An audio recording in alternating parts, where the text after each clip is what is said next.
Okay, in this video we're going to be looking at work done by a spring force. So first let's talk a little bit about a spring force. A spring force is a force that is from the spring itself. It's also called a restoring force. So if we look at a diagram, here we have a block attached to the spring. The spring is at what we call an equilibrium position.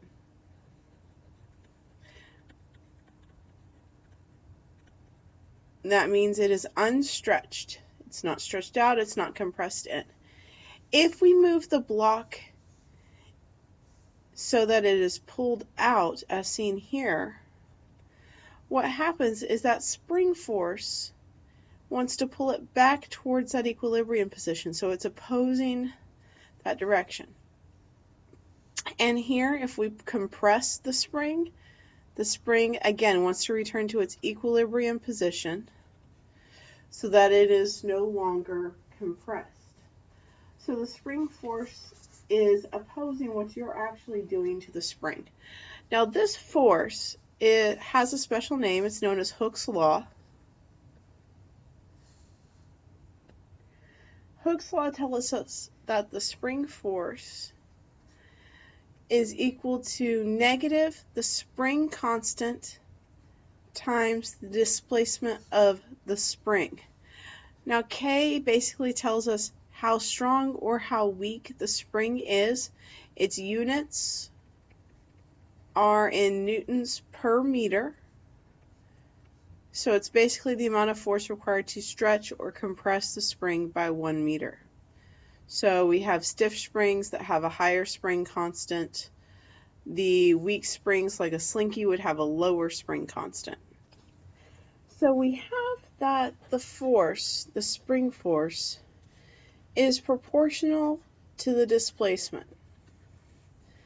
Well, that means that if the spring is in the x direction, that spring force is going to be negative kx. So what does that mean for the work done? Now, so far the work we've done is that the work is equal to the force dotted with the displacement, but that's if the force is constant. If the force is not constant, what we're going to have to do is we're going to have to look at the sum of the individual components of the force times that displacement, the little bitty x's.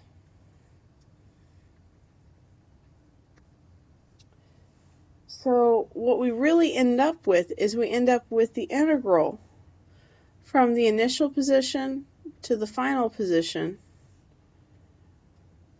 of the force with respect to distance. Now you may be asking yourself where this negative right here is coming into play, where this negative is. Now if you remember, with the dot product, the force is opposing the displacement, so that's going to give us just a positive kx. So we've got that negative to take care of this negative right here. Alright, so we have an integral with limits of integration. So what we're going to end up with is that the work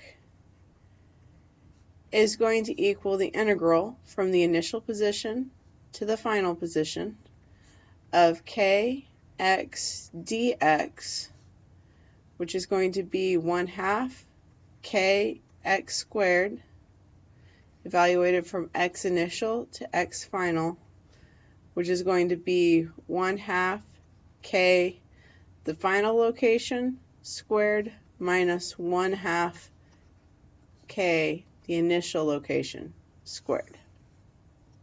Now that equation we just came up with, that work is equal to 1/2 kx squared for a spring, should make sense, because if we look at a graph of force versus distance for a spring, what's going to happen is that force versus distance graph is going to look something like this. It's going to be linear. So here is our force in newtons. Here is our distance in meters. And what we're going to find that work is going to equal the area under this from our initial position to our final position.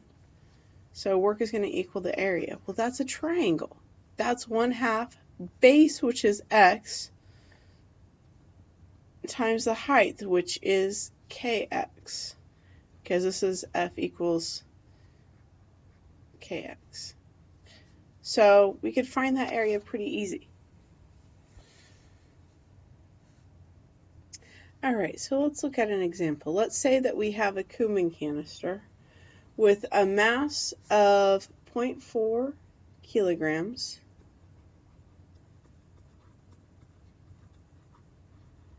and it's going to slide across a horizontal frictionless counter with a speed, so it has an initial speed of 0.5 meters per second. It then runs into a spring, and it's going to push this spring in and compress it to a new location. That spring has a spring constant, K, of 750 newtons per meter, so it takes 750 newtons to compress it 1 meter. When the canister is momentarily stopped, what is the distance the spring is compressed? So we need to know how far is this compressed. So first thing we need to look at the work done by the canister on this, the work done on the spring by the canister. So what we have, work, is going to be 1/2 kx squared. Now remember, work is equal to the change in kinetic energy. So we need to compress the spring enough in order to equal the change in kinetic energy here. So we've got 1/2 mv squared and 0, so the change in kinetic energy is going to equal negative 1/2 mv squared. So the spring is going to actually take energy away from the Kuhlmann canister, so this will be negative as well. So what we end up with is that negative 1/2 kx squared is going to equal negative 1/2 mv squared. So what we're going to do is we're going to start by canceling out the negative 1/2s. We're going to get that the compression distance squared is going to equal the mass times the velocity squared over k. So this is going to be equal to 0.4 times 0.5 squared over 750 Newton meters. So that means our position squared is going to be, so that's going to be 0.00013, and that 3 is going to repeat. When we take the square root, we're going to get that the distance is about 0.0115 meters, or that's about 1.15 centimeters. So that's how we can work these kinds of problems. So next time we'll be looking at work done by a general variable force, so please come prepared. We're going to be looking at a lot of graphs.